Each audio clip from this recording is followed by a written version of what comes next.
Ok, bienvenue à tous. Nouvel épisode de Parole Véritable, c'est le volume 2.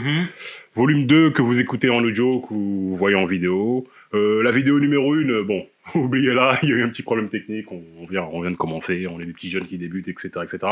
Aujourd'hui, on reste sur de la musique. Aujourd'hui, c'est les best featuring R&B hip-hop. Hip-hop R&B, tu les prends dans n'importe quel sens. Bon, d'abord, salut les gars. Salut Valve. Salut Flexstar. Ça va ou quoi? Ouais, ça va tranquillement. Toutes les affaires vont bien, tout se passe? Tout se passe bien, parfaitement bien. Toujours. Et voilà, il y a des gens qui vont arriver. Bientôt. Un peu de famille. Un peu Exactement. Les vols reprennent. On peut commencer les tractations, le commerce international. Arnaud, c'est comment, frérot? On est là, les choses se passent. Les choses se passent. Le Bougarno toujours. Voilà, vous connaissez de toute façon les réseaux sociaux, tout ça. Vous connaissez. Voilà, on commence, donc soutenez-nous s'il vous plaît. On va mettre en place le Tipeee, tous les machins, etc. pour pouvoir nous soutenir et tout. Sur les réseaux sociaux, essayer de partager les publications le maximum, etc. Voilà. On parle de musique, de passionné à passionné. Voilà, Parole Véritable, c'est ça. On est trois potes qui discutons de la culture hip-hop. Ça fait longtemps qu'on est dedans, qu'on la connaît, qu'elle nous passionne. Et voilà, on veut la partager avec vous. Donc aujourd'hui, le thème, c'est les best featuring hip-hop R&B. L'idée, c'est de revenir un petit peu sur l'histoire des featuring hip-hop, R&B hip-hop. Pourquoi ces deux genres, ils se mélangent, l'impact, les artistes phares de ce genre-là et les best collaborations. Je sais pas qui veut commencer, les gars. On va commencer par le frère Oval. Ouais. On peut commencer par les origines un petit peu du R&B aussi. Pour rappeler aux gens, et vous allez me corriger, les gars, s'il y a des choses. Donc, le R&B donc, débute... Alors, le premier son de R&B, le premier son qui est classé comme son R&B, en fait, c'est un son de Michael Jackson. Un peu plus fort. Le premier son de R&B qui est classé dans la catégorie R&B est un son de Michael Jackson. Alors, lequel? Je dirais même plus. Excuse, voilà. Ouais. Je dirais même que le premier album... Premier album. Qui a été catégorisé vraiment comme un album R&B. Exactement. C'est l'album de Michael Jackson, Off the Wall, sorti en 79. 79, hein. On va dire qu'officiellement, on peut dire que le R&B, il existe depuis 79. Bon, c'est peut-être tiré par les cheveux, mais voilà. Si on doit donner une date, ce serait ça. Mais pourquoi c'est... En fait, faut rappeler que R&B, c'est Rhythm and Blues. Rhythm and Blues. Et c'est quoi le truc qui a fait que le R&B s'est développé de ça? Là, je pose des questions, on dirait on est à l'école carrément. Ah, mais c'est une question très pertinente. Qui est là. Voilà, moi, je comprends. Mais le truc, c'est qu'à l'époque, on était dans les bails de disco, tout ça, de funk et tout. Et, les années 70, particulièrement. Et t'as Michael Jackson qui a inventé la pop, pour moi. Hein. Mais qui a aussi inventé le R&B au passage, tu vois. Ouais. Le mec qui était tellement lourd, tenez, je vous donne la pop. Tu vois, au passage, je vous ai fait un petit truc qui s'appelle R&B, amusez-vous avec. Et qui a popularisé un petit peu la New Jack aussi, hein, à travers des albums. Bon, c'est Teddy Riley qui est créateur de la New Jack, mais Michael Jackson aussi a participé à la popularisation. Exactement, mais c'est limite, on dirait il a validé le truc, tu vois ce que je veux dire. Ouais. Genre, Teddy Riley l'a fait et tout, mais c'était encore un truc. Michael Jackson, si, c'est la New Jack, c'est je valide. J'ai un album complet carrément avec le bug. Qui était jeune à l'époque en plus. Hein. Je sais pas, il avait quel âge Teddy Riley, mais il était jeune, tu vois. Aujourd'hui encore, il est pas vieux. Donc à l'époque, il devait être super jeune. Mais le délire, c'est que bon, voilà, c'est de la musique noire, hein, donc qui tire ses sources dans le blues, la soul, etc. Enfin, tous ces trucs-là. Bon, vous connaissez le truc. L'esclavage qui a engendré voilà de la musique, souffrance, machin. Après, moi, j'ai pas trop envie de parler d'esclavage dans ce truc-là. C'est que tu regardes même en Afrique, dans des trucs à l'ancienne, ça a toujours été des peuples où il y a des chansons, trucs, tu vois. Il y a beaucoup de même. C'est peut-être un problème des peuples africains, c'est qu'on n'écrit pas beaucoup, mais tout se passe oralement avec des chansons et tout. Moi, je me souviens, ma mère me racontait des chansons, des histoires en chansons et tout. Donc voilà, tout ça, ça découle de ça. Et ce qui fait que voilà, on a cette facilité, si je dois le dire comme ça, dans la musique, qui fait que t'as des artistes, ils font même pas de solfège ou je sais pas quoi, ils sont là, ils ont une justesse de ouf, une puissance dans la voix, des trucs, c'est un truc de ouf. Hein. Grave. Là, carrément, on part dans le truc philosophique, mais bon, c'est bien d'aller sur les origines un peu du truc. Bien sûr. Les origines du R&B, on peut aussi parler du gospel. Hein. Exactement. Le gospel qui est aux États-Unis, c'est une. C'est une institution. C'est une institution très très puissante donc dans la communauté noire. Et donc du coup en fait le gospel c'est un chant du coup religieux en fait afro-américain. Et pas que, hein. De toute façon, le gospel, c'est pas que afro-américain, mais le gospel afro-américain, c'est vraiment particulier. C'est pas comme les autres gospels qui, je pense, qui sont faits aux États-Unis. C'est voilà, c'est très, c'est mélodieux, c'est très, il y a beaucoup d'improvisation aussi dans le gospel. C'est un truc de ouf parce que moi, j'ai vu personnellement en fait des gens qui faisaient des impros de 30 minutes. Qui pouvait commencer par une note, aller dans... Oh Jesus!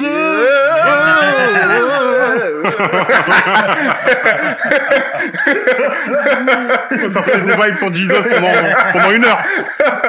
Dernier freestyle. Je vais Jesus! Non mais en fait, et c'est vrai qu'en fait cette particularité en fait du freestyle finalement, elle est même propre au hip-hop aussi, en fait. C'est de partir de rien, en fait, from scratch, et de créer quelque chose, une mélodie, avec les paroles, des rimes, etc. Et c'est même dans le gospel, en fait, quelque chose qui existait déjà. Donc, effectivement, le R&B, très, très imprégné du gospel aussi, du coup. Ça, c'est un détail important. Et donc voilà, le premier son, justement, de R&B contemporain, donc serait le Rock With You de Michael, sorti en 78. Et ce son-là, je pense qu'on le connaît tous. Rock With You. Rock with you. Si vous connaissez pas ce son, pour les plus jeunes, écoutez. C'est mortel. Ouais, tu dis c'est de la funk, du disco, un truc, mais il y a ce truc R&B effectivement. On peut pas le nier, c'est vrai. Mais du coup, toi c'était les débuts, mais moi je suis un kiffeur de R&B, tu vois. Mais de ouf. Kiffeur de R&B de ouf, c'est-à-dire que le truc c'est que même l'essence non regarde ça regarde les gamins non le délire c'est que en réalité c'est une musique d'amour en fait. C'est une musique d'amour, ça parle de relations, etc., tu vois. Maintenant, ils ont fait du R&B thug où les mecs, ils chantent, qui braquent des mecs et tout. Life Jennings, c'était un Nate Dogg. Hein ouais. Rest in peace. On a le fils de Nate Dogg encore qui est là. Non, mais le truc, c'est que Life Jennings et tout, mais ça dénaturait le propos parce que le R&B, les codes du R&B, c'est quoi? C'est voix, c'est-à-dire qu'il y a des vibes, etc., chanter l'amour, chanter les relations homme-femme ou homme-homme, femme-femme, bref, tout ce que vous voulez. Mais à la base, c'est ça. Après, ça s'est développé, ça s'est rapproché du rap, qui est plus un truc à la base de revendication, après de lifestyle, de clubbing, etc. Et il y a eu des collaborations qui sont faites comme ça, des échanges et tout. Et l'idée, en fait, c'est de savoir comment ça a commencé ce truc-là. Parce que, je sais pas, un jour, les mecs, ils se sont dit, vas-y, venons, on fait un feat. Tu vois ce que je veux dire? Je pense que, moi, selon les sources que sur mes recherches, la recherche d'informations que j'ai faite. Parle plus fort près du micro, s'il te plaît. La recherche d'informations que j'ai faite, des gars comme des Teddy Riley, c'est des mecs qui ont joué un rôle super important, dans le sens où, lorsqu'ils ont créé leur genre New Jack Swing, en même temps il a créé son mouvement, et en même temps il a annoncé aussi la mort de son mouvement. Et dans la mort de son mouvement, c'est là où il a dit, maintenant il n'y a plus de New Jack Swing et tout, je crois que c'est en 94, ça. C'est un truc de ouf, hein, c'est un truc de ouf. Le mec il crée un queutru, le queutru il est bon, il marche bien. Et c'est Teddy Riley qui annonce officiellement la mort justement en 94. Il l'annonce officiellement. C'est un truc de ouf. Et c'est là où en fait les collaborations, pas que musicales, en fait, ont été faites entre le hip-hop et la soul music R&B. C'est là où tu vois une Mary J. Blige sur un album où la direction artistique c'est P. Diddy. Tu vois. C'est là où Turn Records. Voilà. Avec la mort de André Harrell récemment. Voilà. T'as aussi 94, t'as quoi 95. L'album de Biggie qui sort. L'album de Biggie, et puis Diddy, voilà, il produit le mec et tout ça, et comment dire ça, on va dire qu'il a créé quelque chose qui fait qu'un rappeur, il fait du featuring avec des mecs R&B ou des meufs même R&B. On en parle tout le temps, mais le remix de One More Chance, c'est un truc de ouf. Quand tu vois le clip, t'as Alia, t'as Faith Evans, t'as Mary J. Blige, tout ça pour lui. Avant lui, qui faisait ça? Personne. Ouais, non, c'est clair. Qui faisait? Ouais, après, Puff, lui, le truc, c'est que je pense que c'est le mec qui a le mieux personnifié cette formule. Cette formule de mélange, de remix et tout. De toute façon, voilà, le mec, il a dit, hein, ils ont inventé le remix, ils ont inventé c'est ce type de collaboration. Ouais. Là, après, il y a des artistes qui sont engouffrés là-dedans. On en reparlera après, les Fab, etc., etc. Mais c'est vrai que, avant même la période Bad Boy et tout, t'avais les, déjà, comme tu dis, Teddy Riley, sur plein de sons, ils te font intervenir des Everyday, tout ça. Tu vois, Bobby Brown et tout. Il y a toujours eu des collaborations et tout. Parce que, je sais pas si vous vous rappelez, mais au début, ces deux mondes-là, c'est deux mondes qui se calculaient pas trop. Même si c'est des mecs, en fait, c'est des mecs du ghetto, tout ça. C'est tous des artistes du ghetto. Teddy Riley, c'est un mec de Harlem et tout. Ah ouais, Saint-Nicolas Project. Tu vois ce que je veux dire? Grave. Tout ça, c'est des mecs du ghetto. Ils faisaient carrément deux trucs différents. Et au début, ils s'aimaient pas trop. Il y avait ce clivage, les chanteurs d'R&B, vous êtes des mecs soft, etc., et les rappeurs, vous êtes tous des mecs solides. Ouais, solides. Maintenant, avec le truc, on sait que, bon, ça veut rien dire. Il y a des mecs de R&B, ils sont plus, tu vois. On va pas parler de 6ix9ine, mais bon. En fait, je pense à lui. Avec Akon, putain. En bref. Non, ne leur faisons pas de publicité. Exactement. Mais il y avait toujours ce clivage, en fait, qui est encore aujourd'hui. Je me souviens à l'époque, dans les quartiers, ça coûtait que beaucoup de R&B, parce que la funk, etc., etc. Après, dès que le rap, il arrivait, le rap un peu Kaira, tout ça, dans les années 94, 95, ça y est, dès que tu écoutais du R&B, laisse tomber, des lovers et des trucs. Parce qu'il y avait le rap Kaira qui est arrivé, et voilà, tous les mecs. Et au States, ça, c'était encore plus fort, pardon, ce truc-là. Et, ce qui s'est passé, c'est que, doucement, il y a eu des feats qui commencent à arriver. Donc, pas avec les rappeurs les plus virulents, etc., mais avec les EVG, les Big Daddy Kane, etc., etc. Les mecs, ils ont compris, en fait, dans le R&B, tu pouvais aller plus loin dans le côté émotionnel. Mais finalement, Flexta, est-ce que c'est pas, en fait, au début, quand le hip-hop est arrivé, c'était, en fait, il y avait une revendication forte. Donc, du coup, ils voulaient pas diluer, en fait, la chose dans quelque chose de soft. Donc, ils voulaient que ça soit dur. Et par la suite, l'évolution commerciale a fait que les gars, à un moment donné, ils ont dit, bon, comment on fait de l'oseille, les mecs? Nous, en fait, je pense que c'est plus ça. On a demandé Public Enemy, tout ça, on a demandé des choses, bon. À un moment donné... Attention, à quel moment... je crois qu'ils avaient fait un truc avec James Brown à l'époque. Oui, bien sûr. Donc, comme quoi, il y avait déjà des prémices. Mais la collaboration, en fait, c'est pas que essentiellement des featuring. C'est la promotion, par exemple, de l'album de Mary J. Blige. What's the 411? What's the 411, yeah. En 92, tu vois. Il y a ça, ça veut dire que t'as un DA hip-hop qui s'occupe d'un album R&B. Tu vois, la fusion, elle a bien marché. Et après, t'as eu d'autres trucs. T'as eu quoi? T'as eu Montel Jordan, premier artiste R&B à signer sur un label de rap. Avant lui, exactement. Def Jam, ils ont signé aucun artiste R&B. Donc, en fait, le business, il a commencé à changer, mais pas de la manière où on peut le croire, où c'est que des featuring, où c'est que des apparitions dans des clips, des choses comme ça. C'est un DA hip-hop, il commence à participer à la création d'un projet R&B, un artiste R&B qui signe sur un label de rap, tout ça, ça a créé quelque chose, ça a créé une émulation qui a fait que le truc est... Donc après, t'as eu des singles, ça s'est fait quand même à la fin des années 80 à peu près. Début 90, je dirais. Début de 90. Et après, c'est là où ça a créé une émulation, ça a créé des choses qui ont fait que t'as eu des singles, la formule Mary J et Method Man. Oh, quels sont. Tu vois, du rap dur. Incroyable. Du rap dur avec une chanteuse douce. Voilà. Tu vois, t'as ça, ou sinon t'avais quoi aussi? T'avais des sons de rap qui sortaient, t'avais des remixes R&B. Exactement. Par exemple, si je prends The Firm, Phone Tape, Faith Evans, c'est... Comment il s'appelle lui là? Donald Jones. Ils ont repris Donald Jones. Aïe. Ça, c'est un bénévole. Exactement. Non, So Emotional, excuse-moi. So Emotional, terrible. Il y a beaucoup de choses comme ça en fait qui se sont passées. Et qui ont fait que... Mais t'as dit un truc de ouf, en fait. T'as dit un truc de ouf, parce que je pense que c'est exactement ça. Au bout d'un moment, c'est du business. Les mecs, ils se sont dit, attends, pourquoi on va faire que du rap pour des Zoulous qui n'ont pas d'argent, alors qu'il y a toutes ces meufs-là, elles aimeraient bien écouter un truc, elles écoutent toutes du R&B. Moi aussi, je vais les toucher. T'as un label de rap ou t'as un label... Et là, du coup, on pénètre carrément les foyers, en fait. Exactement. Les familles, machin. Exactement. On écoute ça dans les mariages, partout et tout. Parce que il y a certains événements où tu peux pas mettre du hip-hop. Non, c'est clair. Tu peux pas mettre Chouk Ones. Mais surtout que, attention, le rap avant, au début, c'était détesté par les darons. Les darons détestaient le rap parce que c'était des trucs de thug, des trucs, tu vois, Bon Thug, Bernard Monel. Tu vois, ils disent, we not against the rap. we against the rapper, not against the rapper, we about les thugs, etc., etc. C'est exactement ce truc-là, c'est que le rap, c'était vraiment vécu comme, tu regardes un peu dans Paid in Full, c'était de la musique de bandits, de voyous. Faut le dire. De voyous.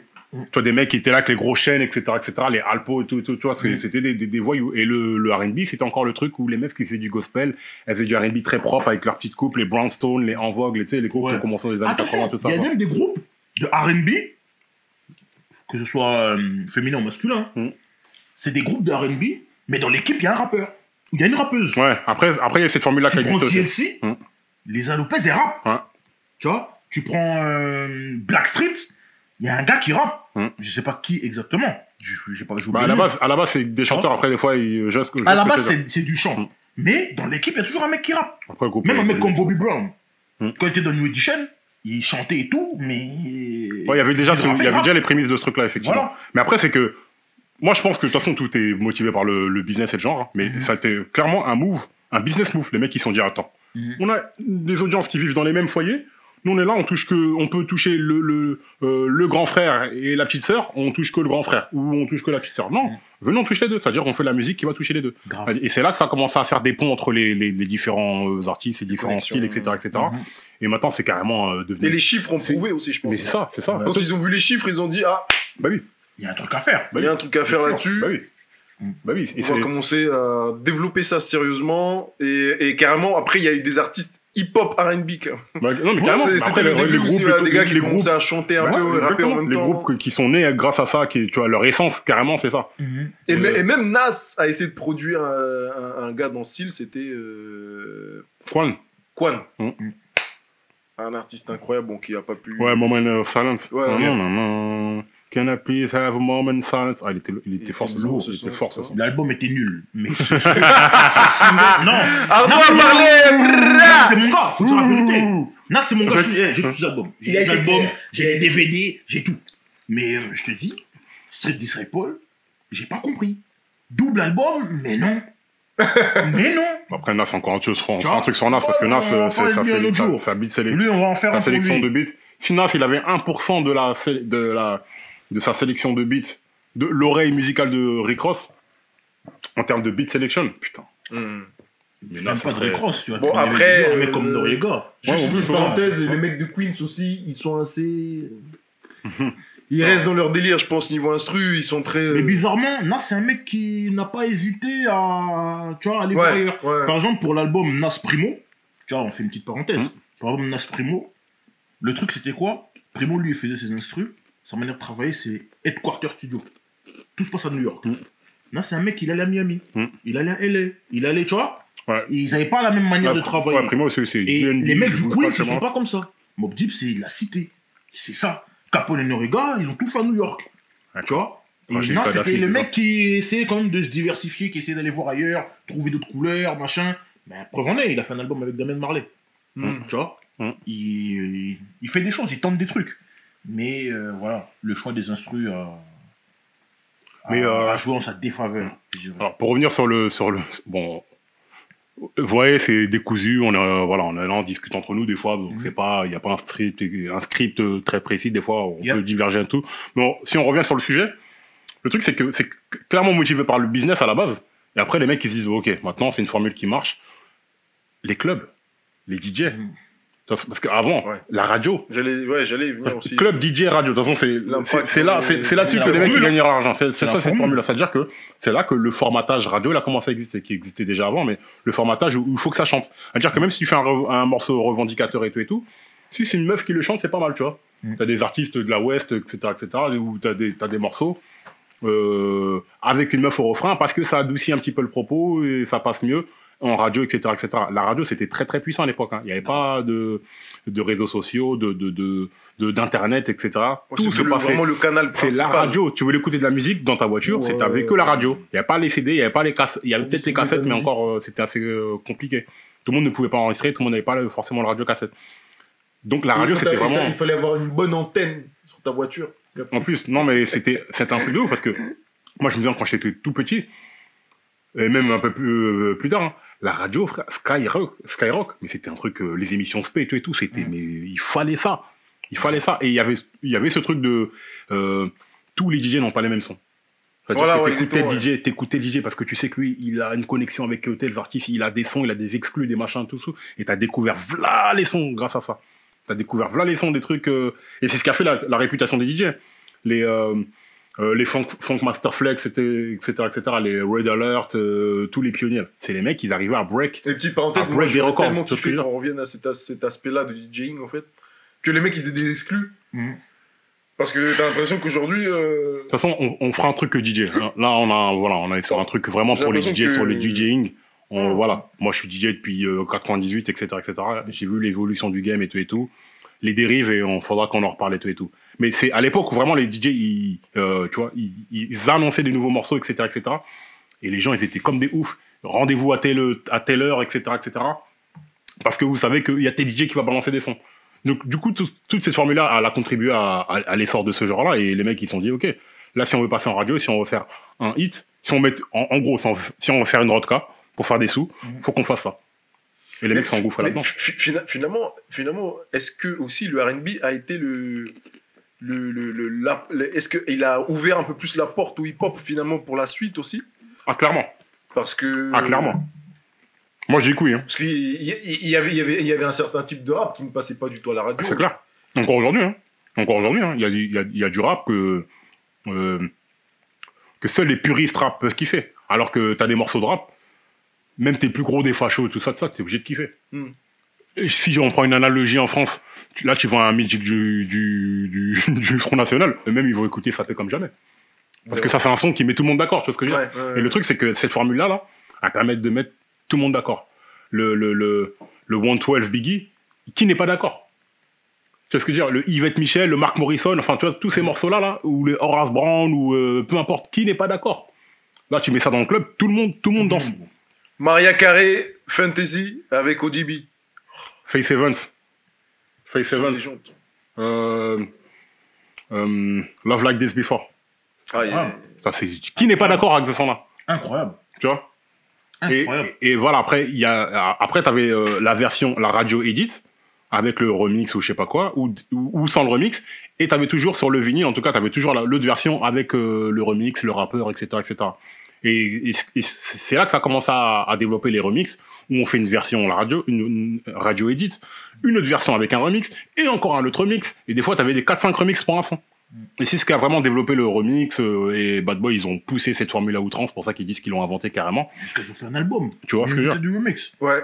Ils ont fait des remixes et c'était sérieux. Hein. C'était très sérieux cet album. Ils ont pris des hits, ils ont fait des remixes, ils ont appelé des mecs. Par exemple, un son comme Special Delivery, le son déjà en lui-même, il est fort. Vous faites un remix, vous appelez Ghostface. Vous appelez Keith Murray. Mais attends, Craig Mack. Non, trop sérieux.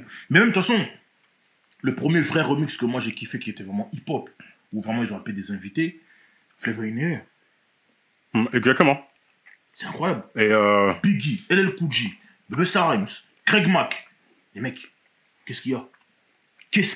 Chacun son style. Après, c'était une époque où chacun avait son style défini, tout ça, de ça. Même, voilà, le clip il est en noir et blanc, mais tu vois que chacun arrive à ramener son univers et tout. LL Cool J, par exemple, lui, c'est un mec, très tôt, lui, tu vois, il a fait les sons I Need Love, etc. Tu vois, il a réussi déjà à trouver un peu, de toute façon, LL Cool J, Ladies Love Cool James. Donc, tu vois, lui, ça a été très clairement orienté pour les ladies, etc., etc. Et lui, il a compris cette formule-là. Il l'a appliqué. Regarde les Donuts, les Loud Jean.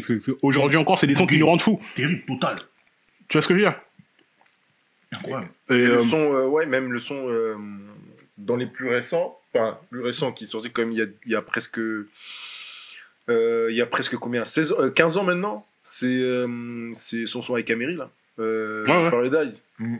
Paradise, mais après, le Love You Better, etc. Enfin, c'est abusé. C'est-à-dire qu'il y a des sons, ils mettent tout le monde d'accord, frère. Tu peux pas gazer. C'est le son qui met tout le monde d'accord, mais c'est la formule.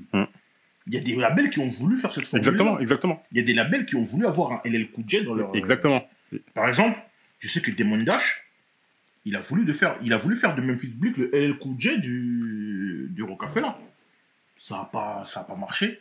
Parce que voilà. Qu'il voulait faire autre chose. Mais lui, c'est ce qu'il voulait. Par exemple, il y a des anecdotes où il y a même dans certains sons où Memphis Bleek il est là, Damon Dash il dit non, enlevez-le. Parce que ça ne correspond pas à l'image que je voudrais du type. Il a fait le coup sur le son de... l'un des derniers sons de l'album de Cameron, là, comme vous mis. The Rock. Où c'est Memphis Bleek même qui rentre au début. Il y a Memphis Bleek, voilà. Memphis Bleek qui rentre, après il y a Seagull et après il y a Cameron. Ils ont dit, mais non, mais c'est trop criminel, votre truc. Il peut pas être dedans. Lui, on veut qu'il soit, voilà, on veut le modeler, on veut machin. On veut en faire un ladies guy, quoi. Tu vois, le mec, c'est un mec de Brooklyn, tout. On l'invite sur des trucs comme ça. C'est une manière pour lui de prouver que non, la rue, elle est toujours là, tu vois. Et voilà, mais la formule, elle a séduit. Tu vois, un mec comme LL Cool J, c'est Def Jam. Il y a d'autres labels qui ont voulu faire ça. Il y a d'autres même des mecs à l'ouest aussi qui ont voulu faire ça. Des mecs dans le sud. Tu vois. Donc, au-delà de la performance, c'est le format qui a fait kiffer les labels, qui a fait kiffer les gens en général. Tu vois. Un rappeur, il vient, il rappe, mais c'est pas méchant. Tu vois ce que je veux dire? Ouais, bien sûr. Il n'y a pas que des brutes dans le rap. Ouais, bien sûr. Donc voilà, c'est ce qu'ils ont essayé de faire, et ils l'ont fait avec brio. Même si on regarde bien, comme tu dis, même sur la structure même d'un morceau. Un morceau, en général, hein, la structure classique d'un morceau, c'est 3 couplets de 16 mesures, un refrain de 8 mesures, à raison de 3 ou 4 refrains, enfin bref, un refrain. Ça dépend si tu mets un refrain au début ou si tu n'en mets pas. Mais le truc, c'est que cette formule-là, si c'est que le rappeur qui utilise les 3 minutes 40 du morceau, etc., peut-être que ça peut paraître beaucoup. Alors que si ici et là, tu mets les petites voix, les petites vibes d'une meuf avec un petit refrain, un pont ou un couplet complet d'une chanteuse ou d'un chanteur, bah, ça adoucit ton morceau et ça lui donne une autre dimension, une portée où les mecs peuvent kiffer et les meufs peuvent kiffer. Et au lieu de vendre une certaine tranche de la communauté, bah, tu vends à une plus large frange. Donc clairement, c'est un truc... ils avaient complètement raison de le faire, hein, et de s'engouffrer là-dedans, etc. Et ça a donné des ponts. Regarde tout aujourd'hui. La culture musicale, qu'est-ce qu'elle serait s'il n'y avait pas eu ça? Le hip-hop, le R&B. Le hip-hop tel qu'il est aujourd'hui, je pense qu'aujourd'hui, en fait, le hip-hop, il est un peu amnésique aussi. Ouais, c'est ça le truc, c'est ça le problème. Le hip-hop est complètement amnésique parce que le hip-hop d'aujourd'hui, c'est complètement la continuité de ce qui s'est fait il y a 30 ans maintenant, presque, tu vois. Il y a 30 ans maintenant, presque. De comment ça a commencé, en fait, tous les changements, toutes les évolutions, etc. qu'il y a eu. Et effectivement, aujourd'hui, quand on regarde justement l'avènement de l'autotune, c'est un rappeur qui veut justement pallier au chant, justement, au chant dans son titre, via l'autotune, etc. Ouais, de toute façon, c'est pour ça qu'il y en a plus, hein, c'est clair. Maintenant, il y a des mecs qui chantent eux-mêmes. Donc avant, les mecs, ils n'avaient pas d'autotune et bon, ils préféraient pas chanter eux-mêmes, donc c'était des chanteurs R&B du coup qui complétaient en fait du coup leur titre. Mais aujourd'hui, on peut dire c'est les gars ils se débrouillent pour ne pas avoir de featuring R&B dans leur son, mais finalement c'est eux qui chantent, et en plus ils mettent de l'autotune. Ouais, non, mais c'est clairement ça. C'est clairement ça. Voilà. Après, c'est comme tout, hein, c'est que dès qu'on s'enroule dans quelque chose, on va trop loin, on en use et on en abuse souvent. Exactement. Et là, on est clairement dans de l'abus. Mais c'est cyclique, hein, ça va revenir de toute manière. Je pense qu'on va revenir sur une formule un peu plus classique. Mais en termes, bon, on a parlé de l'histoire un peu, de l'impact de tout ça. Les best collaborations que dans ce délire-là. On en a plein, on en a déjà cité quelques-unes, mais pour vous, on avait même fait un battle que vous pouvez retrouver sur Instagram. Donc, suivez-nous sur Instagram, Parole Véritable. On avait fait un battle, effectivement, c'était vraiment cool. Et je dirais même plus que c'est même mieux de le vivre en live. Ouais, clairement. Parce qu'on peut interagir avec les personnes qui suivent et tout. Donc, n'hésitez pas. On va le refaire. De toute façon, il y a toujours une promo, il y a toujours un flyer qu'on envoie par rapport à ce genre d'événement. Donc, n'hésitez pas à nous suivre sur Instagram, @Parole Véritable, direct. Moi, les gars, j'ai une petite question. La différence, du coup, entre le R&B des années 90 et celui des 2000, on pourrait dire que ça serait quoi, vraiment, la principale différence? Parce qu'il y a beaucoup de gens, en fait, qui séparent par décennies, en fait, et qui vont dire... il y a même des gens, aujourd'hui, quand tu leur fais écouter certains titres de R&B, ils disent « Ah, ça sonne 90 !»« Ah, ça sonne 2000 !» Tu vois? Il y a même des gens qui disent « Il y a un style de R&B qui sonne 2010 !» Moi, je dirais que le R&B des années 2000, il a profité en fait du fait que... En fait, c'est un petit frère qui a profité des vêtements du grand. Je sais pas si tu vois ce que je veux dire. Tu vois? Non, la métaphore, elle était... Non, mais c'est ça. Clairement ça. C'est un petit frère qui a profité des vêtements du grand. C'est un petit frère qui a profité des chaussures du grand frère. Tu vois? Ouais. C'est totalement ça. Il a profité en fait du fait que le grand frère, il ait fait ses classes, il soit débrouillé, qu'il ait fait ses trucs et qu'il ait percé par lui-même. De ce fait-là, eux, ils ont profité de ça pour après enfoncer le clou encore, aller plus loin encore dans le truc. Je sais ce que tu veux dire. Tu vois? Je sais ce que tu veux dire. Moi, j'irais plus sur un aspect son. Bah, clairement, les Neptunes et tout, dans les années 2000, sont arrivés avec un truc un peu plus électronique, etc., etc. Et ça a carrément façonné le son R&B, tu vois ce que je veux dire. Ça a changé, on est parti plus sur des trucs. T'as Timbaland et Pharrell et les Neptunes qui sont arrivés, qui ont carrément électronisé le son R&B, là où avant c'était plus des instruments, des machins, des trucs plus groovy en fait. Mais surtout, l'essence même du R&B, c'est que l'essence même du R&B il a changé parce que les mecs... Timbaland, il a même commencé vraiment fin 90 parce qu'il avait fait déjà avec Ginuwine et Alia Exactement. Les premiers. Exactement. Mais c'était dans la fin des années 90, là, moi je te parle plus des fin des années 80, vraiment début des années 90 et tout, où en fait c'est le content même qui a changé, dans le sens où avant c'était du R&B vulnérable. Où les mecs qui pleuraient, la meuf, baby come back, baby please, nanana, I love you, genre tu m'as truc dans le livre, tu vois ce que je veux dire? C'était du R&B vulnérable, où les mecs qui pleuraient leur meuf, c'était des chagrins d'amour, des trucs comme ça, tu vois ce que je veux dire? Dans le R&B. Mario porte bien cette... Non mais tu vois ce que je veux dire? Ce rôle. Si tu regardes dans le R&B, du R&B de player, il y en avait très peu, tu vois ce que je veux dire? C'était beaucoup du R&B de baby, come back, baby truc, etc. T'as dit un vrai truc, c'est dans la continuité en fait de la funk, la soul en fait des années 70-80. C'est de la musique... C'était dans la continuité. C'est de la musique de souffrance à la limite. Voilà. T'avais du R&B joyeux, mais pas trop, tu vois ce que ça faisait beaucoup de baby I love you, I miss you. C'est comme le zouk, hein. I love you, I miss you, ou je t'ai trompé, je suis désolé. Tu vois ce que je veux dire? Only you. Tu vois ce que je veux dire? C'était beaucoup de trucs comme ça. Et le truc, c'est que le R&B en 2000, avec mon gars R. Kelly, bon, je sais... Non, c'est un champion. Il n'y a pas de... Musicalement, voilà. King, frère. Non, mais bon, vraiment... On parle de musique, les mecs. Écoutez, les points sur les i, on parle de l'artiste, et pas de ses déboires. Nous, on parle que de l'artiste. Ouais, mais tu vois... Et on va faire un spécial... Attention, moi, le truc où je suis pas d'accord, c'est que Polanski, il a eu un prix, tu vois. Personne n'a séparé le truc, donc je sépare pas. La musique, elle est bonne. Et c'est sorti, le truc. Enfin bref, le truc, c'est que R. Kelly, quand il arrive en 2000, avec l'album TP2.com, il arrive avec le R&B Thug. Et là, ça switch carrément le R&B, parce que c'est un trendsetter, R. Kelly. Mais les gars, R&B Thug, après ça, c'est fini. Flexta, on est totalement obligé de parler de R. Kelly, qui est le père aussi. Il a façonné le truc. Il a façonné le père du R&B contemporain. Il a posé des grandes fondations.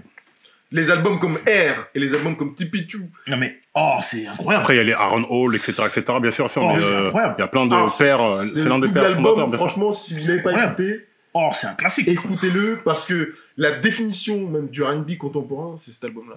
C'est incroyable. C'est incroyable. C'est tous les featuring hip-hop aussi qu'il y a dedans. Exactement. Home Alone avec Keith Murray. Ça, tu vas en soirée, tu mets pas Home Alone avec R. Kelly, Keith Murray, qu'est-ce que tu veux? Avec Noriega, Jay-Z, Cameron, tout ça dans le même son. Produit par Hitmakers. Tout ça dans le même son. Trackmaster. Trackmaster, pardon. Oh, pardon. Regarde, si on commence à citer, regarde, on va citer plein de trucs là. Method Man, tu l'as cité, Method Man, Mary J. Blige, You're All I Need. Mais If I Rule the World, Nas et Lauryn Hill. Ce son-là, il a changé ma vie. Je suis rentré dans la rap à cause de ça. If I Rule the World, c'est incroyable. Imagine. Mais moi, le bridge de Lauryn Hill qui m'a tué. Ouais. Walk with her to the sun.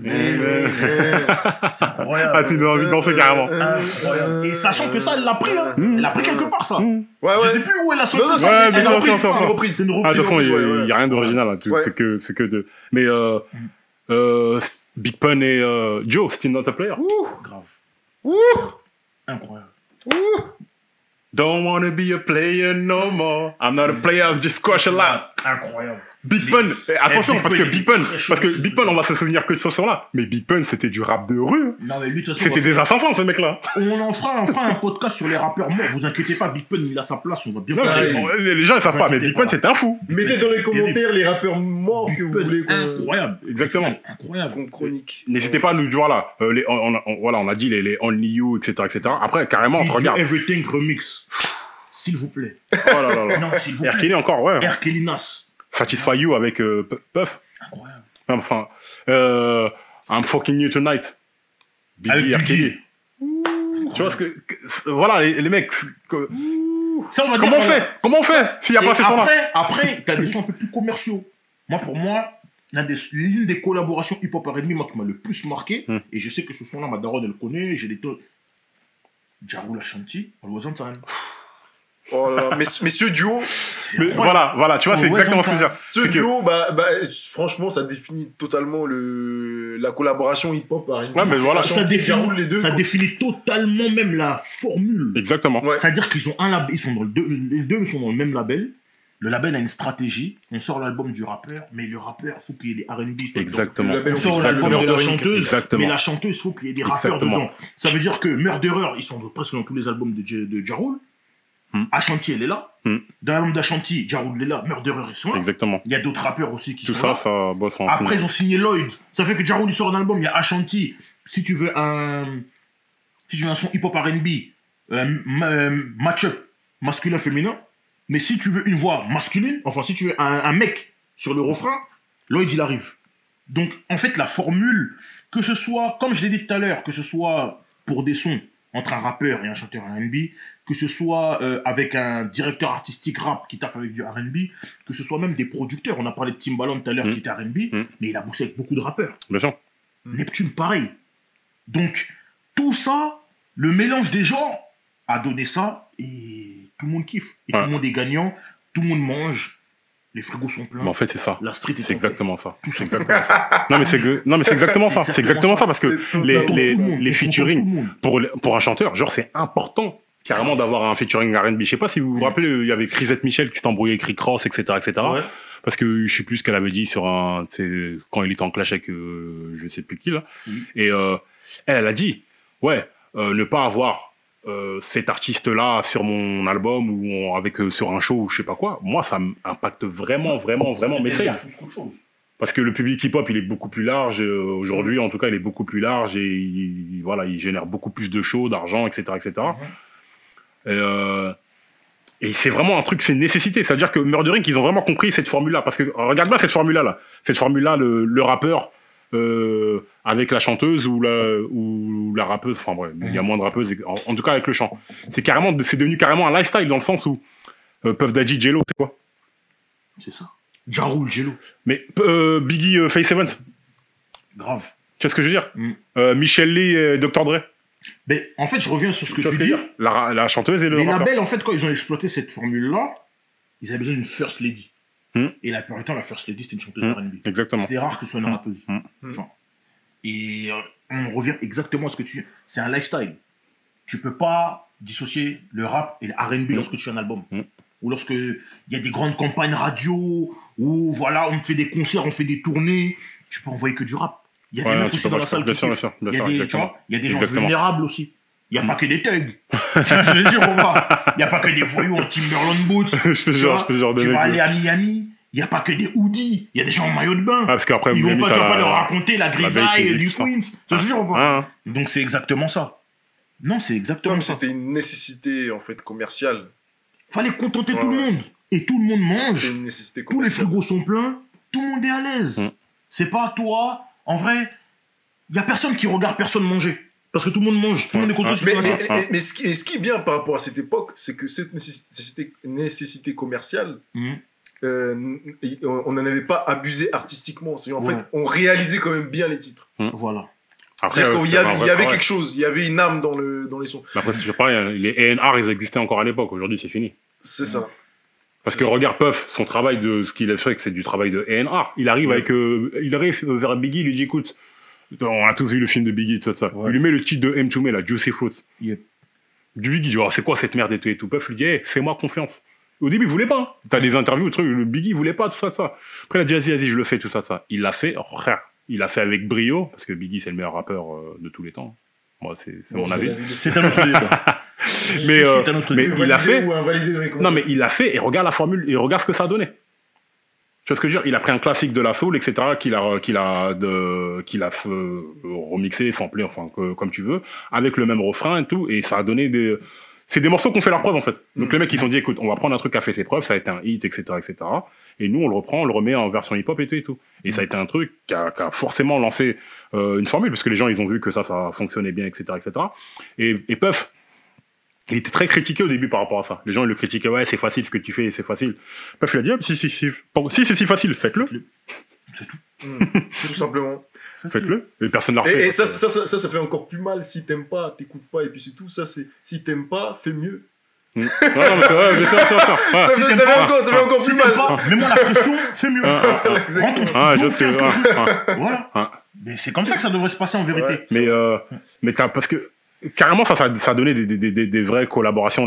Ja Rule, Ashanti, bon, Jay-Z, Beyoncé, on n'en parle pas, c'est encore autre chose, c'est carrément, ils sont mariés carrément. Mais Erykah Badu, come on. Total, Notorious Big, bon, Jennifer Lopez, Ja Rule, tu regardes Erykah Badu avec les The Roots, etc. Enfin, tu vois ce que je veux dire? Tout ça a été très lié. Davina, lorsque sort son album So Good, elle fait un remix avec Rick One. Exactement. Et quand ils viennent en France, il y a le remix avec Arsenic. Incroyable. Davina, So Good, c'était bon ça. Ah oui. Dans les reprises, t'avais Into You de Fabulous et Tamia. Into You. Non, ce morceau. Ce son-là, il a été. C'est un champion dans ça. Voilà. Justement, en termes de son qui a été recyclé plusieurs fois. À chaque fois, ça a été, j'ai l'impression, à chaque fois qu'il a été recyclé, ce son-là, c'était un. Mais regarde, voilà, ça c'est intéressant ce que tu dis, parce que bon, pour moi, Fabulous, c'est vraiment la personne qui personnifie cette formule. C'est-à-dire que je suis un rappeur, je fais des morceaux que les gars respectent, mais que les meufs kiffent. Voilà. Je suis bien sapé, je suis bien truc, c'est-à-dire que tout le monde y trouve son compte. C'est vrai qu'il a jamais eu de problème par rapport à ça. Il a jamais été critiqué par la rue. Jamais, parce que tout le monde kiffe tous ces morceaux, les Super Woman avec Lil Mo, tout ça, les Forever avec Lil Mo. Tu vois ce que je veux dire? Ah ouais, celui-là. Comment il s'appelle le morceau là avec Mike Shorey là? Don't Let You Go. Ouais, Don't Let You Go. Oh là là là là là. Fab. De toute façon, Fab, Trey Little avec Jagged Edge. De toute façon, cette formule-là, ça a été une formule parfaite, et lui, il a très bien, et si on fait une analogie avec la France, si on fait un comparatif avec la France, en France aussi, on a eu ça. Alliance, Can't Let You Go, ouais, pardon, Can't Let You Go. En France, t'as eu les, alliance ethnique et tout, l'esprit de l'alliance est funky, tu vois, parce que t'as toujours ce truc-là avec la petite chanteuse. Même, je me souviens, t'avais des chanteuses d'R&B, les Jalan, tout ça. Asia avec le secteur A. Grave. Affaire de famille, etc. Enfin, bref, tous les morceaux, Stomy, Bugsy et tout. En fait, Kélia. Tu vois ce que je veux dire? Et pour moi, le mec qui devait être pour moi, s'il nous écoute, big up à toi, frérot, franchement, je te kiffais, etc., etc. Pause. Éloquence. Ah, moi, je te kiffe toujours, frère. Non, je kiffe toujours. Non, je veux dire, j'écoute plus de ça. Non, big up à toi, frérot. C'est toujours nous. Mais t'étais un putain de MC, mais la formule, pour moi, le fabuleux français, c'était lui. Encore aujourd'hui, tu mets le morceau Match Nul, là, en soirée, les gens, ils pètent un plomb. Bien sûr, c'est un classique. On est en 2020, je le mets en club, les gens, tout le monde le chante et tout et tout. C'est un classique. Donc Kélia et Eloquent, franchement, bête de morceaux pour la BO de Taxi 2 ou 3, je sais plus. Kélia aussi, je la kiffe. Mais franchement, ouais, big up à eux, franchement, voilà, ça fait vraiment. Cette formule-là, je pense pas qu'il y ait eu plus fort en France. Mais je te dis, Eloquence, on l'a attendu. Je ne pense pas qu'il y ait eu plus fort. Non, pour moi, c'est la meilleure. No disrespect, tout le monde, tu vois. Voilà, on kiffe tout le monde. On manque de respect à personne. Mais cette formule-là, le match nul, notre avis, hein. Hip-hop R&B en France, je ne sais pas s'il y a eu plus fort que ça. Ouais. Mettez un commentaire, envoyez-moi un message sur Insta, dites-moi. Il y a les feats avec Wallen, les feats avec Kaina Samet. Grave. Enfin, même avec Amel Ben qui a fait des titres avec, tu vois ce que je veux dire, avec les Kerry James, enfin, tu vois ce que je veux dire. Il y a mélanger les deux. C'est toujours bon, tu vois ce que je veux dire. Regarde, ne m'appelle pas, je suis pas là, tu vois ce que je veux dire. Avec Kaina Samet, je sais plus c'est qui le truc. Mais tout ça, c'est des morceaux. Frère, dès que t'arrives à mélanger les deux mondes, de toute façon, deux va mieux qu'un, tu vois ce que je veux dire. Voilà. Et ça marche, et ça touche encore plus de monde. Carrément, regarde, quand il y a eu, après, ils sont partis dans le truc, carrément, R&B, etc. Tu vois comment ça a marché? Dès que tu fais des mélanges, ça marche. Quand c'est des mélanges cohérents, etc., que ça, bien entendu. Je pense que le naming aussi a joué un peu.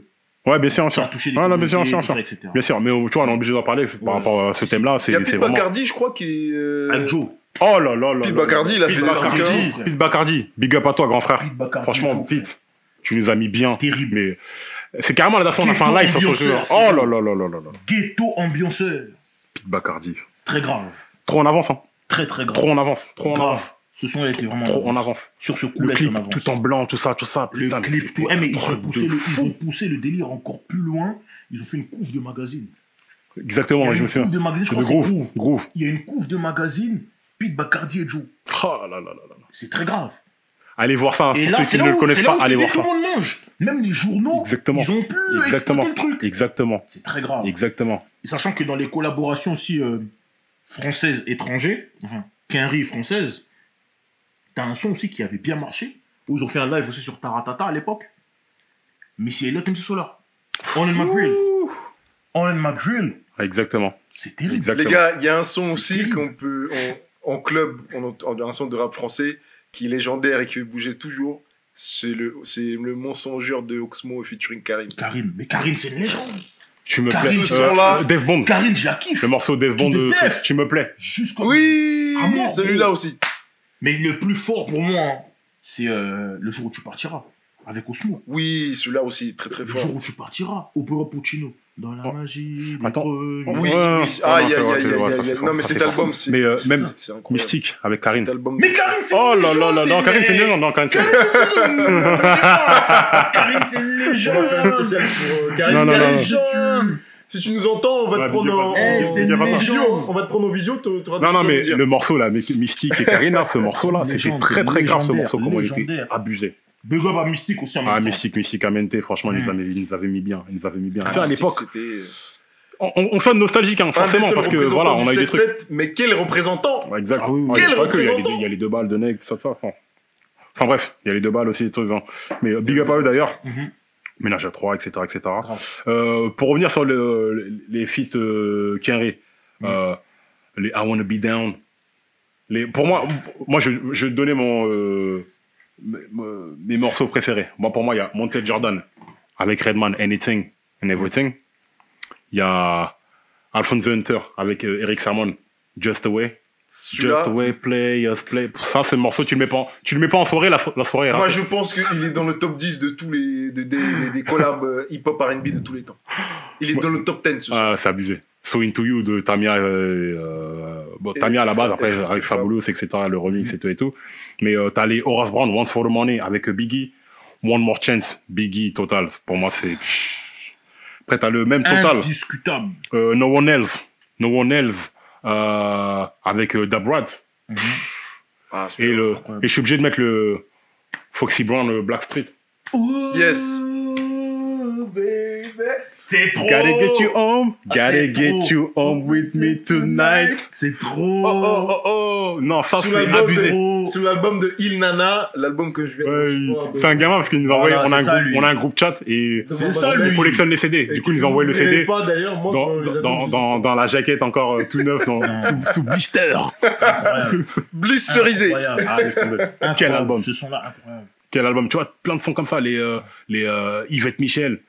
En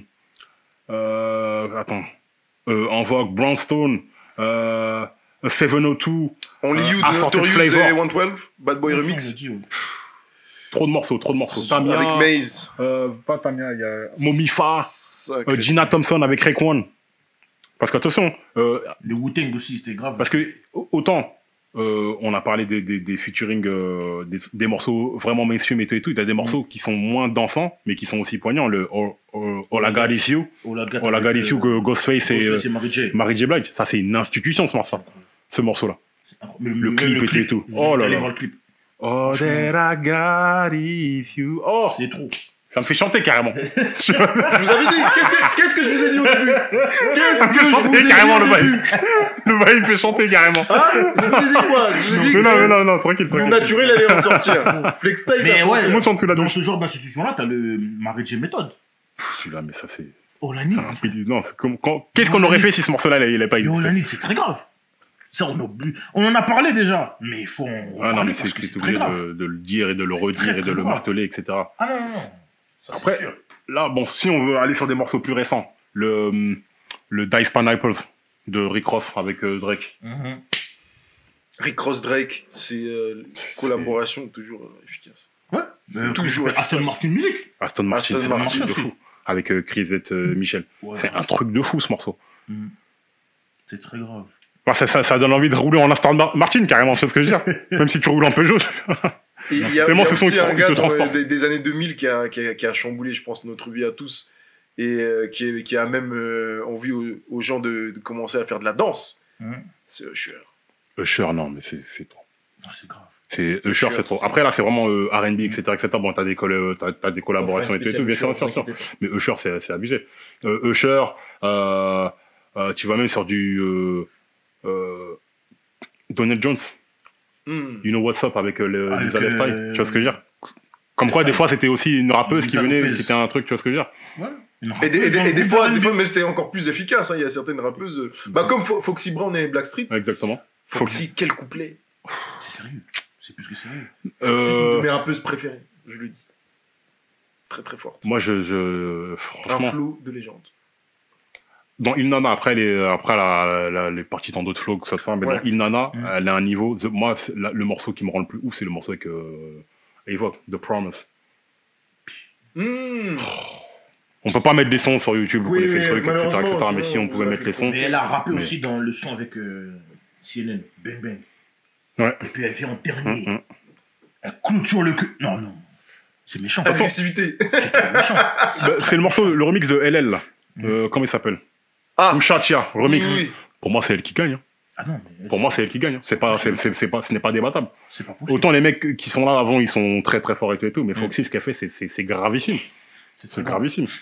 Mais t'as toutes les collaborations avec les Chris Brown, etc., parce que avec Jewels, avec Fabulous, avec Fat Joe, enfin laisse tomber, Jewels, Chris Brown, pardon, il a mis bien tellement d'artistes avec ses refrains, tout ça.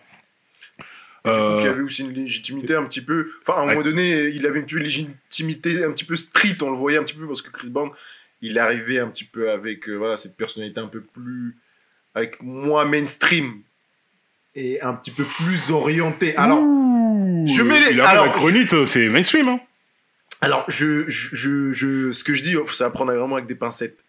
Par rapport à tout ce qui se faisait, en fait, comme des gars comme Mario, etc., que vous avez connus, Chris, il est arrivé quand même avec une personnalité un peu plus urbaine, pas street. Mais Run It, quand tu regardes le clip, c'était déjà en feat avec The Game, je crois. Non, Joel Santana. Avec Joel Santana, pardon, excusez-moi. Qui avait le buzz de ouf. Le buzz de ouf, le buzz de la rue, etc. Et en fait, Chris, il est arrivé tout de suite avec un petit peu cette personnalité un petit peu plus urbaine. Pas street. Non, pas street, mais après, voilà, lui, c'était la danse, etc., etc. En fait, il y avait le film You Got Served qui était sorti, etc., Omarion, etc., etc. Voilà, Street Dancer, c'est You Got Served, un truc comme Street Dancer, ce qui était sorti. Donc, ça a popularisé la danse et tout. Il y a un petit mec qui a 15 ans, il vient, il danse, il fait des trucs de ouf, il chante et tout. Clairement, sa carrière, elle a été propulsée, il a été devant. Il nous a ramené le cramp, carrément. Ouais, après, popularisé, parce que c'est les Sud-Africains qui l'ont fait, faut leur rendre. C'est ça. Sinon, exactement, c'est vrai. Les mecs dans les commentaires, ils vont te démonter. Mais non, tu connais rien. T'as été fait un truc. T'as toujours ça. Venez, on vous aime aussi, hein, aucun problème. Hein. On est là pour discuter. Si vous avez des avis divergents des nôtres, vous venez le dire respectueusement et tout. On en discute. Il y a aucun problème. C'est que du kiff, c'est que la musique qu'on aime.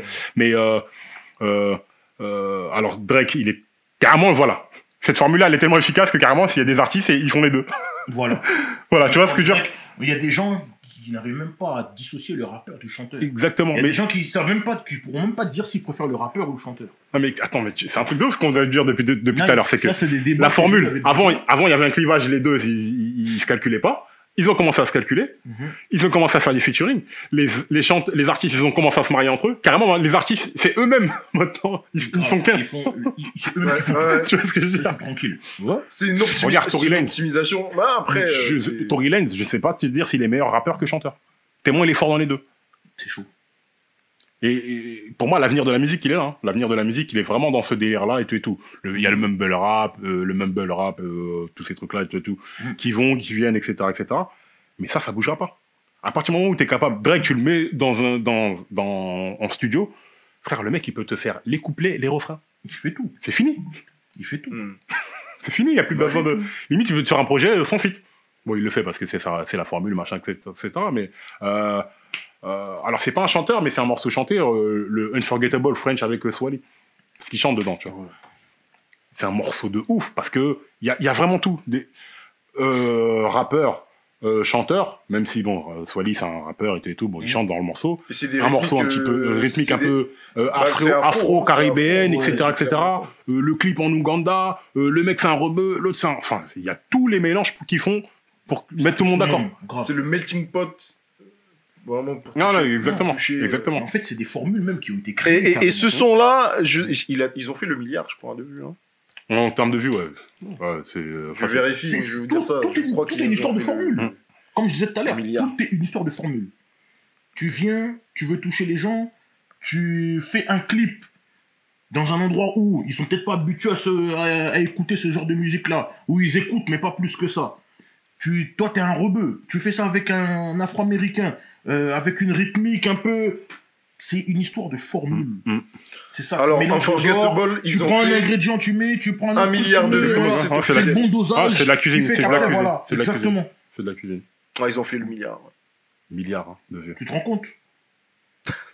Tu prends une épice là, tu prends un truc là, tu mets le bon dosage, tu laisses mijoter au bon truc. Voilà. Mais tu vois ce que tu dis là, ça c'est le travail de A&R, tu vois, de directeur artistique. C'est-à-dire le mec il vient, il te dit écoute, sur ce morceau là, fais prétend un milliard de vues sur la chaîne de French Montana. C'est sur la chaîne de French Montana donc. Ouais.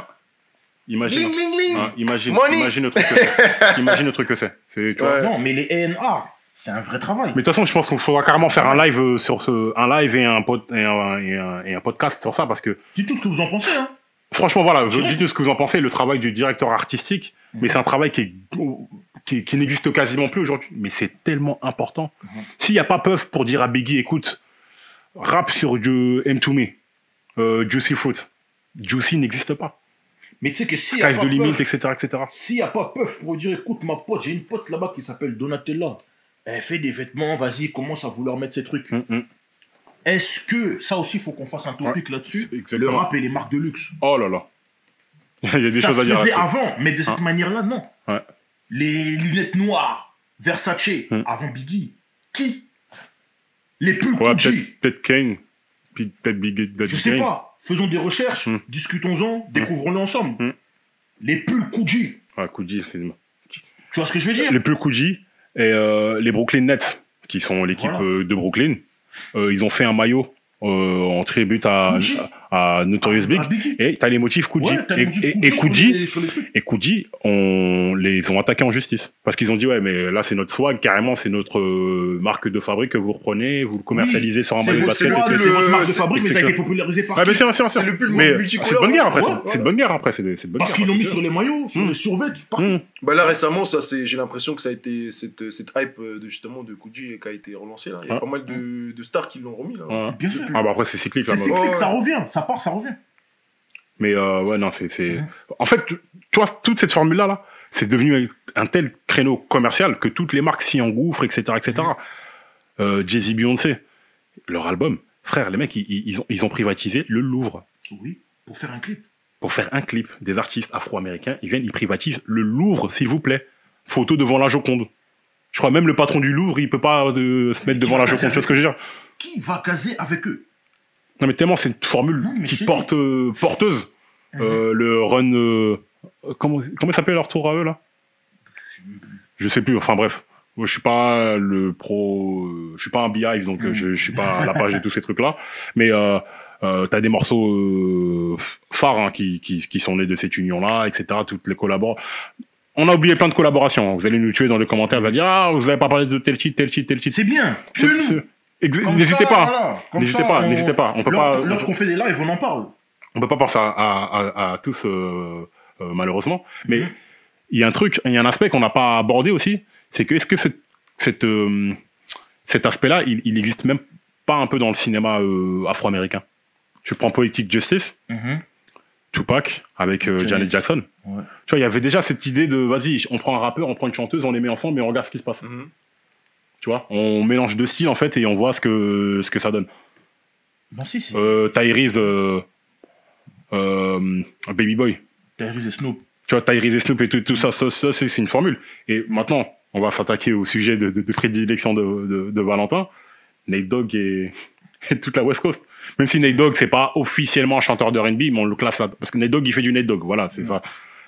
T'as notre frère Valentin qui est pas d'accord ici. Non, moi, Nate Dogg, je pourrais pas le mettre. Bah, c'est qu'après, t'as des puristes de R&B, des gens qui disent non, c'est pas il fait du gangsta. Du gangsta R&B. Ouais, gangsta R&B. Gangsta R&B. En fait, si on veut. Mais, oui. Donc, la West Coast, je pense que c'est le gars qui a battu tous les records de featuring, qui a été placé dans... tous les artistes West Coast ont fait un feat avec Nate Dogg. C'est au-delà de la West Coast. Ouais, c'est au-delà. Ouais, c'est au-delà. Parce que même, tu prends Ludacris, Area Code. Tu prends 50 Cent, 21 Question. Nate Dogg, c'est au-delà de la West Coast. Et à chaque fois, c'est Can't Deny It. Incroyable. Avec Fabulous. Ouais, il y a Can't Deny It. Ouais, c'est vrai. Non, c'est trop grave. Non, c'est abusé. Une mention spéciale quand même pour Butch Cassidy. Butch Cassidy qui était très fort. Une mention aussi pour en France Singila. On n'en parle pas assez de Singila, mais c'est Singila trop en avant. Qu'est-ce qu'il est fort, Singila. Il nous a mis tellement bien avec des morceaux. En fait, voilà. Lui, il était déjà dans les années 90, il était déjà en mode R&B des années 2000. C'est-à-dire, c'est pas du R&B vulnérable, tu vois. Ouais. Du R&B de player un peu, tu vois. C'est mi-tam, tu sais pas. Non, mais si. Nous, à l'époque, on avait pété un plomb qu'on avait entendu ça. Big up à toi, en tout cas, si tu vois ce podcast, franchement. C'était très fort. Qui a été clairement inspiré par toute la scène afro-américaine. Clairement. Ah, mais il a fait son truc. Moi, je respecte ce qu'il a fait. Clairement. Bien sûr. Je respecte grave. Bien sûr. Alors, je vais peut-être exagérer dans ce que je veux dire, mais Bisson Abisso, c'est pas aussi un peu cette formule-là? Parce qu'il y a du rap, des chants, des trucs un petit peu, tu vois ce que je veux dire? Je dirais que c'est différent. C'est pas cette formule-là étendue encore? Voilà, c'est cette formule-là, mais clairement, voilà, ils ont mis l'africanité en exergue. Je pense que c'est vraiment différent. Ouais. C'est pas un peu ce qui se passe avec le reggaeton, par exemple? Le reggaeton aussi, c'est un autre sujet encore. Ouais, c'est encore un autre délire où carrément ils arrivent à mettre... Là, eux aussi, c'est pas l'africanité qu'ils ont mis en avant, c'est plus le côté latino. Ouais, mais... voilà, la communauté, essaie de fédérer la communauté latino, je trouve. Bah, le truc, c'est que, regarde, le reggaeton, c'est Noriega qui l'a inventé. C'est Nori qui l'a inventé. Je sais pas. Si, c'est pas te truc. contredire. Il y a plein de gens qui truquent, non, c'est Nori qui a inventé le reggaeton. C'est-à-dire avec son album, comment il s'appelle? C'est pas One Fun a Day. Là où il y a Oyemi Kanto. Ouais, voilà, c'est ce morceau-là. En gros, avec lui, il prend des chanteuses, lui, il prend des beats un petit peu, voilà, caribéens, etc. Comment il s'appelle l'album? La Familia. Ouais, voilà. Et quand tu regardes bien, lui, il vient, il rappe sur un beat un petit peu plus dancehall, merengue, etc., avec des meufs qui chantent, avec les Nina Sky, etc., Nina Sky. Il prend Daddy Yankee qui vient rapper, parce qu'il rappe, Daddy Yankee. Il rappe, on appelle ça du reggaeton, mais ce qu'il fait, c'est du rap. C'est-à-dire qu'il rappe en espagnol. Et regarde la formule que ça a donné. Ça a donné carrément un courant musical, frère. C'est juste, en fait, c'est du hip-hop R&B adapté aux Caribéens. Franchement, ils ont fait un méga succès. Sachant qu'il y a deux versions. Il y a une version espagnole de Oyemi Kanto et une version plus mainstream anglaise. Où, voilà. Non, franchement, très sérieux. Je crois qu'il y a même un remix de Oyemi Kanto où il y a plusieurs artistes. T'as Fat Joe, je crois, dedans. Ils sont pleins. Tu disais, voilà. Non, par rapport au reggaeton, je sais pas si c'est plutôt pas Daddy Yankee, tout ça, qui étaient les premiers dedans. Bah, bon, après... Inventé, popularisé, ou je sais pas, voilà. Peut-être que je dis inventé, que c'est pas le mot que j'aurais dû dire, peut-être que j'aurais dû dire popularisé, etc., etc. Mais en tout cas, franchement, mettez-le dans les commentaires. Le premier morceau de reggaeton qu'on a entendu, c'est Oyemi Kanto, Noriega. Bah, peut-être qu'il y avait des trucs avant, je sais pas, mais moi, c'est le premier morceau. Et on est dans la musique depuis assez longtemps, etc., etc. Donc on écoute. Je dis pas qu'il y avait pas de la soca, des machins, des trucs, mais vraiment le reggaeton, la formule, le format comme il existe aujourd'hui. Pour moi, c'est ce morceau-là. Après, bon, on peut peut-être se tromper, on n'a pas la science infuse, etc., etc. Mais est-ce que t'as des collaborations aussi, genre dancehall avec R&B et tout ça?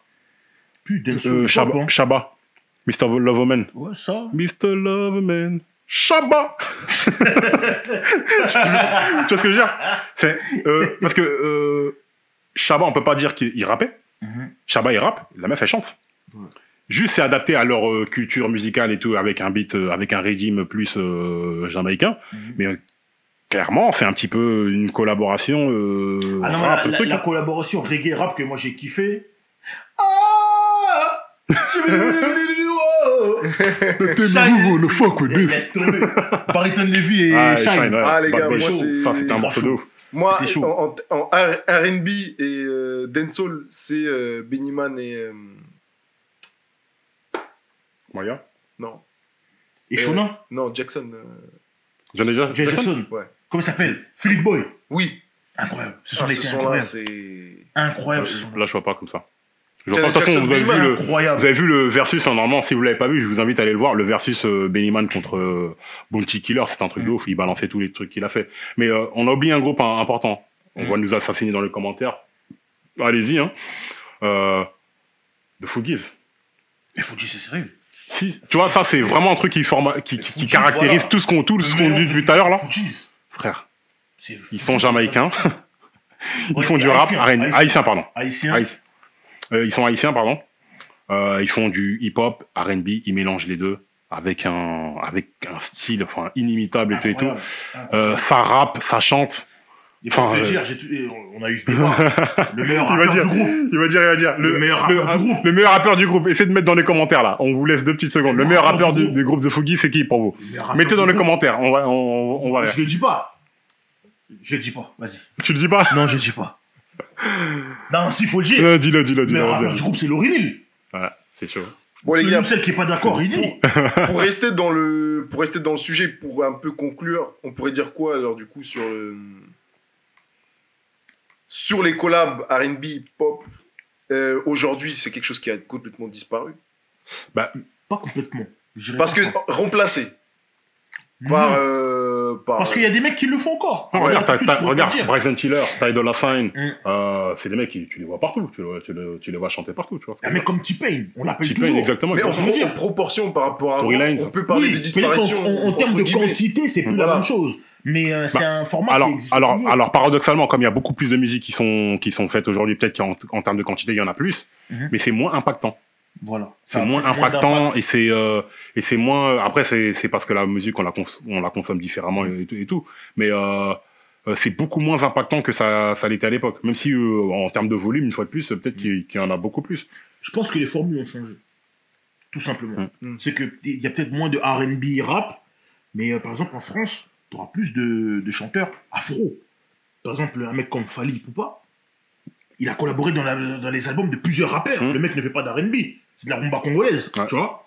Et lui-même, quand il fait son album, il appelle qui il veut. Ouais, t'as Aya Nakamura dedans, t'as Nazake Black, t'as Shai. Big up à Mokobe, big up à... Il y a Mokobe aussi, quand il a fait son album, il l'a appelé. Exactement. Tu vois ce que je veux dire? Parce que voilà, ça, c'était un truc... Parce que le chant, on dit R&B, etc., mais... il y a aussi le chant africain, etc., tu vois ce que je veux dire, des trucs d'origine et tout. Et Dieu sait que Mokobe, il a beaucoup fait dans ce truc-là, avec son album, c'est un classique, c'est indéniable. Poison, big up à toi, frérot, tu connais, Cozy aussi, Youssoupha, faut pas oublier. Comment ça s'appelait? Aïna, la chanteuse qui a fait le morceau que Youssoupha, là, Indila, etc. Tu regardes les gros morceaux qu'il a eu, tu vois ce que je veux dire, c'est des collaborations, une fois de plus. Collaboration hip-hop R&B. C'est que, moi, si on devait conclure là-dessus, parce qu'on va bientôt faire 1 heure, là. Pour l'instant, on fait qu'un thème, après on développera un petit peu plus, on vous saoulera un petit peu plus, mais voilà, on commence. Si on devait conclure là-dessus, c'est que moi, je demande, pas à genoux, mais presque, tous les artistes, etc., n'oubliez pas cette formule-là. Moi, je le dis toujours, hein, l'artiste qui arrivera à trouver le créneau fabuleux français, comme l'avait Eloquence, il va devenir milliardaire. Je vous le dis, il va devenir milliardaire. Parce que si tu arrives à mettre tout le monde d'accord, t'as gagné, frère. Regarde, pour des morceaux vraiment, l'artiste avec Hawaii Mani. Big up Hawaii Mani, j'ai toujours kiffé sa voix. Elle, c'est une chanteuse de ouf. J'attends, je sais pas ce qui s'est passé. Je sais que la musique, c'est compliqué, mais Hawaii Mani, s'il te plaît, sors un projet, sors quelque chose. Si ceux qui la retiennent, libérez-la, s'il vous plaît. Chocolat, c'est un truc de ouf. Mes enfants, ils pètent un plomb sur Chocolat. C'est un petit morceau léger, etc. Mais c'est une formule, putain, mais les mecs, ça marche. Ça marche. Mais finalement, aujourd'hui, si on prend la scène des rappeurs aujourd'hui, US ou française, ils ne se concentrent pas du tout sur cette formule, mais pourtant, en fait, ça marche. Enfin, ils arrivent à vendre toujours. Non, mais en fait, chacun sa formule. Énormément. Chacun sa formule. Enfin, ils vendent, ils streament. Chacun sa formule, et maintenant, les gens, avec Internet, avec le streaming, avec YouTube, etc., peu importe le pays où tu te trouves, ben, lorsqu'on va viser ton pays, en fait, on va viser aussi les communautés qui y sont. Tu vois. Forcément. Donc c'est pour ça qu'il y a des rappeurs qui sont un peu dans le afro, parce que la communauté africaine, elle est super présente. Avec le son est en vogue, etc. Avec le phénomène de Aya Nakamura aussi, il faut en parler. Phénomène. C'est phénomène. Respect. Big up à Aya Nakamura. Respect. Big up à... Phénoménal. Elle a réussi Boris. Un gros truc, hein. En termes de vente, en termes d'impact. Sans commentaire. Les mecs, elle est numéro 1, son son il était numéro 1 en Suède ou je sais pas quoi, ou Danemark ou je sais pas quoi. dans des pays où il y a que Edith Piaf qui allait. Les mecs.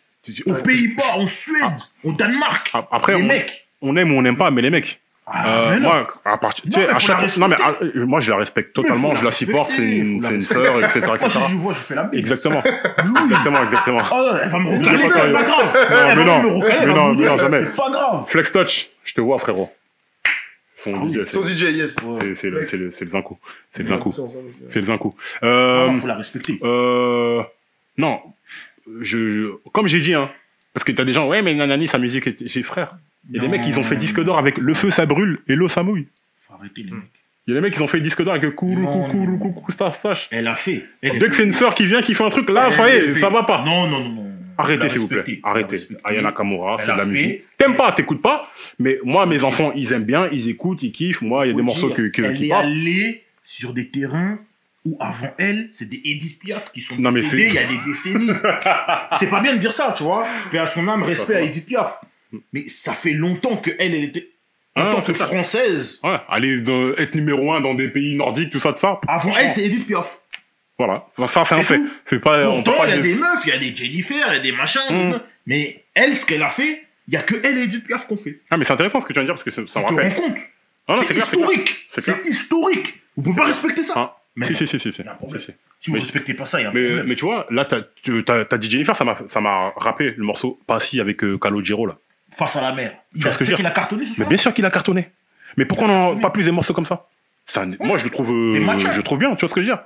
Ça, c'est quoi? C'est Jay-Z quand il fait un album avec Linkin Park. Exactement ça. Exactement. C'est une formule où il a changé l'ingrédient.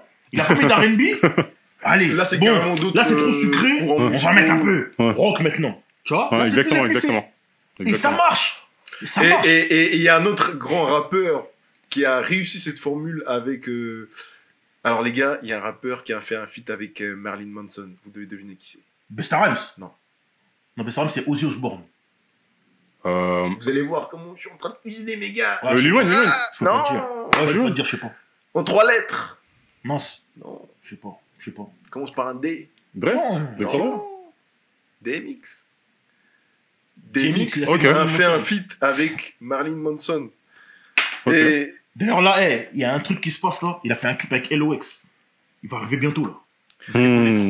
Rough Rider, vous allez voir. Double R. Ok. Je crois que c'est dans son premier album de DMX. Je vais vous préciser ça. Bon, je mettrai ça dans les... Bref. En vérité, c'est une recette où ils ont changé les ingrédients, tout simplement. Parce que ça, DMX, il l'a fait, Busta Rhymes, il l'a fait avec Ozzy Osbourne. Ouais. Yes. Jay-Z, il a fait un album avec Linkin Park. Après, ça, ça, c'est assez controversé parce que ça, c'est ce qui donne des fois lieu à de l'appropriation culturelle, comme il y en a beaucoup, parce que des meufs comme, je pense à elle en priorité, hein, Christina Aguilera ou Pink, elle est venue, son premier morceau, c'était parler, je sais plus quoi, là, avec Redman. C'est-à-dire que je viens sur un truc, regardez, hip-hop, je suis un peu hip-hop. Nous, on se dit, ok. C'est le remix du son. En plus. On se dit, oh, vas-y, peut-être... Alors, exactement. On se dit, ok, hip-hop et tout. Dès qu'elle a fait ses sous, salut, je veux faire de la pop, je calcule plus le hip-hop, tu vois ce que je veux dire. Il y a aussi beaucoup de gens qui... C'est une formule tellement efficace que les gens, carrément, ils l'utilisent pour s'implanter dans le game. C'est sur le deuxième album de DMX, sur Flesh of My Flesh, Blood of My Blood. Et le son, il s'appelle The Omen. The Omen, featuring Marilyn Manson. Il y a eu après les Kid Rock aussi qui ont fait des morceaux avec des rappeurs et tout. Ouais. Mais ça, cette formule-là, elle est utilisée pour des sons, elle est aussi utilisée pour des albums. J'ai dit Jay-Z, Linkin Park, t'as Jay-Z, R. Kelly. Best of Both Worlds. Ouais. Ils en ont fait deux, Best of Both Worlds et Unfinished Business. Il y en a plein comme ça. Je saurais pas te dire en tête tout de suite. C'est un bel album. Il y a eu plein de problèmes, etc. Mais franchement, encore aujourd'hui... Il y a eu le volume 2 qui était prévu, je crois. Hein. Avec Birdman. Ouais. Non, mais ils ont fait Best of the Both Worlds, c'est le premier. Et le deuxième, c'est Unfinished Business, qui est sorti en 2004, si je m'abuse. Donc, non, sérieux. Très, très sérieux. Et non, il y a d'autres choses comme ça. Il y a d'autres collaborations comme ça. Ou sinon, t'as les albums des labels. Où t'as des rappeurs et des chanteurs R&B, tout le monde se mélange. Et voilà. Biggie Duet, l'album de posthume de Biggie Duet, c'est exactement ça. Les albums Disturbing the Peace, DTP. Exactement. Oui. T'as des Shona, t'as des I-20 qui rappent, et en chanteur, t'as qui? T'as des Bobby Valentino, t'as des Sharifa. Bobby Latoya Williams. Ben, Sharifa, c'est Latoya Williams. True Source. Michel Lebon. C'est la chanteuse qui accompagne Snoop à merveille, qui arrive à faire des... C'est incroyable. La chimie est incroyable. On en parle. Incroyable. Incroyable. Ah non. Non, mais c'est sérieux. C'est trop. Et ça, par contre, ça, en France, on n'a pas réussi à le faire.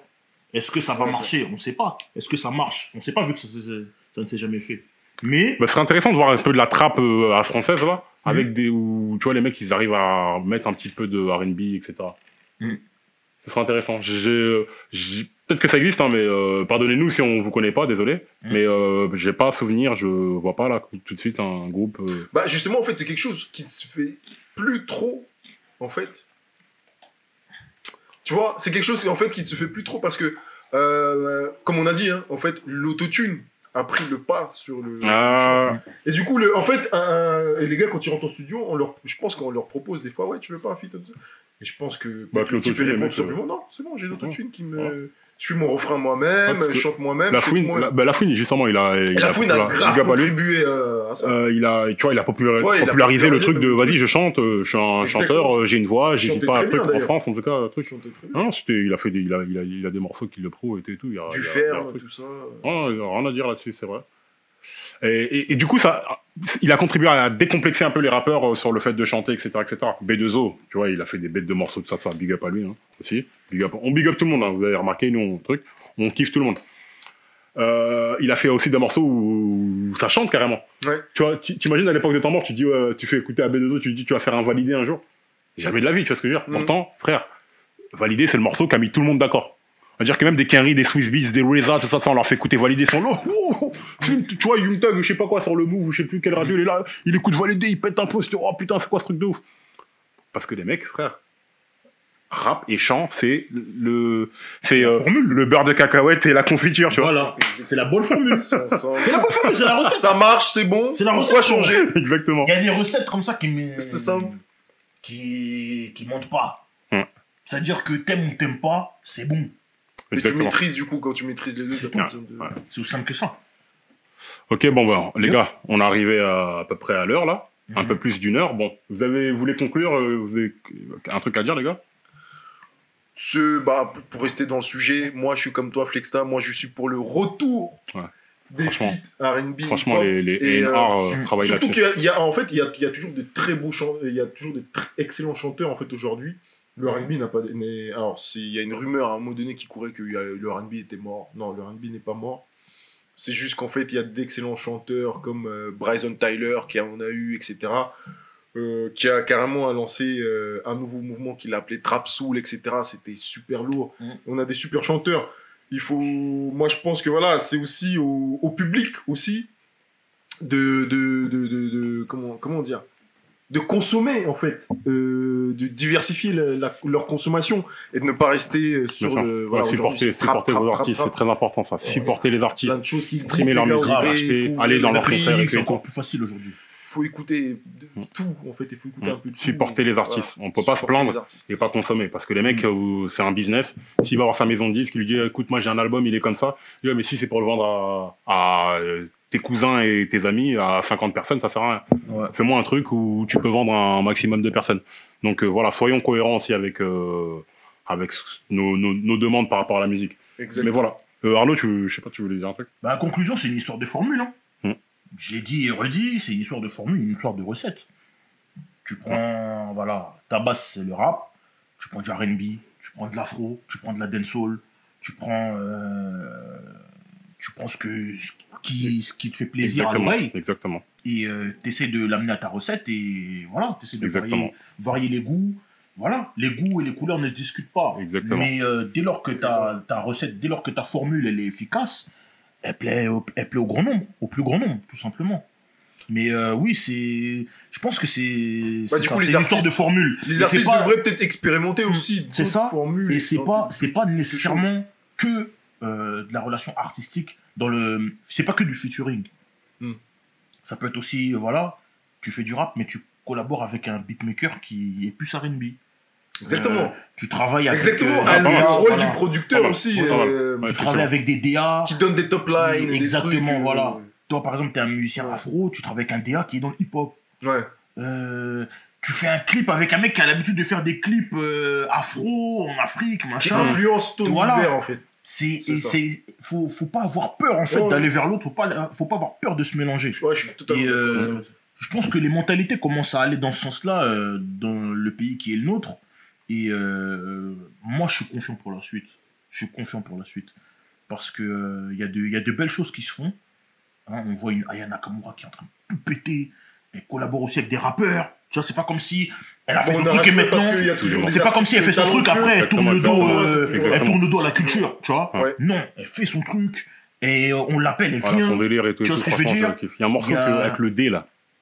Ah, le D, le son qui... sur la vie de moi. Non,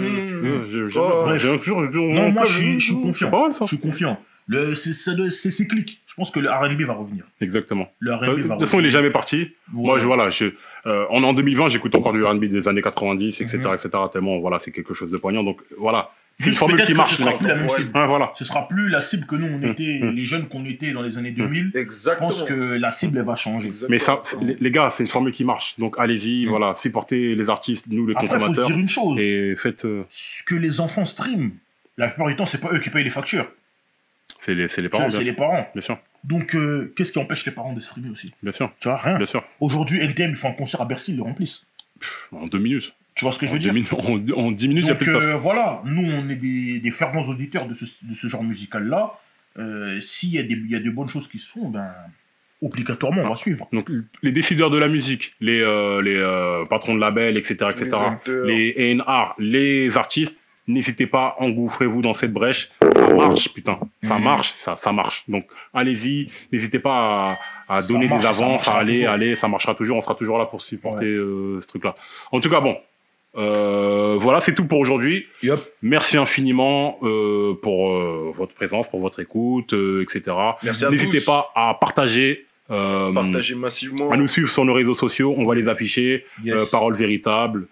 Hashtag parole véritable, hashtag monde dans l'escalator. Essayez de nous identifier dès qu'il y a quelque chose d'intéressant, un sujet sur lequel vous pouvez nous envoyer carrément des DM sur Instagram. Exactement, n'hésitez pas à nous suivre sur les réseaux sociaux, etc., partagez un maximum, voilà, on est passionnés, on discute entre passionnés, participez dans les commentaires, voilà. On va mettre en place un Tipeee. On va mettre un Utip aussi pour que vous puissiez regarder des vidéos, des pubs pour nous faire gagner 5 centimes par vidéo. Enfin, vous voyez, ça a l'air d'être rien, mais si vous êtes beaucoup à le faire, ben, ça peut nous aider, etc., etc. Voilà, on est des passionnés, on fait ça avec les moyens du bord, etc., etc. On a plein de projets derrière et tout, et on pourra pas le faire sans votre soutien. Donc voilà. Merci à tous. On vous souhaite une bonne journée. Et écoutez du R&B. On est ensemble. Rendez-vous au prochain épisode. Yup. Franchement, c'est cool. Ouais, c'est bon. Franchement, c'était bon.